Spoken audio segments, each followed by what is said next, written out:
Intermediate అయిపోయింది, ఎక్కడ దొరక్క ఏదో ఇంజనీరింగ్ కాలేజ్లో దగ్గర ఉండే ఇంజనీరింగ్ కాలేజ్ జాయిన్ అయ్యారు.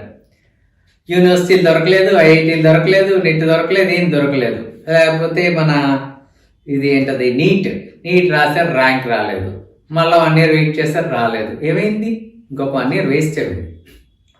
సో ఇలాంటి పరిస్థితి వచ్చిన తర్వాత ఏదో చేయాలని చెప్పి కొంతమంది అయితే ఫార్మసీ తీసుకుంటారు, లేకపోతే బిఎస్సి కోర్స్ జాయిన్ అయిపోతారు, లైఫ్లో సెటిల్ అవ్వడానికి ప్రయత్నిస్తారు. కొంతమంది అయితే ఇంజనీరింగ్ వెళ్ళిపోతారు.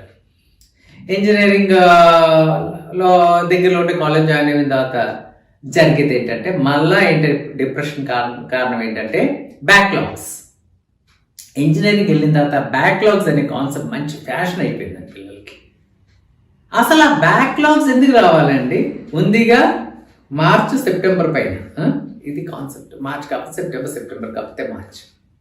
ఈ యొక్క కాన్సెప్ట్ని పిల్లలు 100% కిల్ చేసుకోవాలండి. కొండలో కోర్స్ పెరిగిపోతే ఏం చేయగలరు చెప్పండి? ప్రొకాస్టినేషన్. ఇప్పుడు చేయవలసింది రేపు చేయడం, రేపు చేయవలసింది ఎల్లుండి చేయడం, ఎల్లుండి చేయవలసింది అవతల, ఇలాగా పోస్ట్పోన్మెంట్ చేస్తే ఏమవుతుందండి? కొండలా పెరిగిపోకపోతే దయచేసి ఆలోచించండి. బ్యాక్లాగ్స్ పెట్టకండి. బ్యాక్లాగ్స్ అనేది వద్దు. ఏ ఇయర్, ఏ సెమ్, ఇయర్ కూడా కాదు, ఏ సెమ్లో కంప్లీట్ చేయాలి ఆ సెమ్లో కంప్లీట్ చేసేయండి. మీరు ఎప్పుడైతే ఆ సెమ్లో మీరు కంప్లీట్ చేయగలిగారో మీకు నెక్స్ట్ సెమ్ ఈజీగా ఉంటుంది. లేకపోతే ఈ సెమ్లో 2, నెక్స్ట్ సెమ్లో 4 అంటే 6, తర్వాత 4 సంవత్సరాలు ఇంజనీరింగ్ అయిన తర్వాత 5వ సంవత్సరం మీరు బయటకు వచ్చిన తర్వాత మీకు బ్యాక్లాగ్స్ ఉండడం, దానివల్ల ఎక్కువ ఆత్మహత్యలు జరగడం. సో దయచేసి నేను చెప్పేది స్టూడెంట్స్ ఏంటంటే బ్యాక్లాగ్స్ వద్దండి. ప్లాన్డ్గా చదవండి, కాన్సన్ట్రేటెడ్గా చదవండి, ఇష్టపడి చదవండి, మీకు ఇష్టం వచ్చిన కోర్సే చదవండి, మీకు ఇష్టమైన టైంలో చదవండి.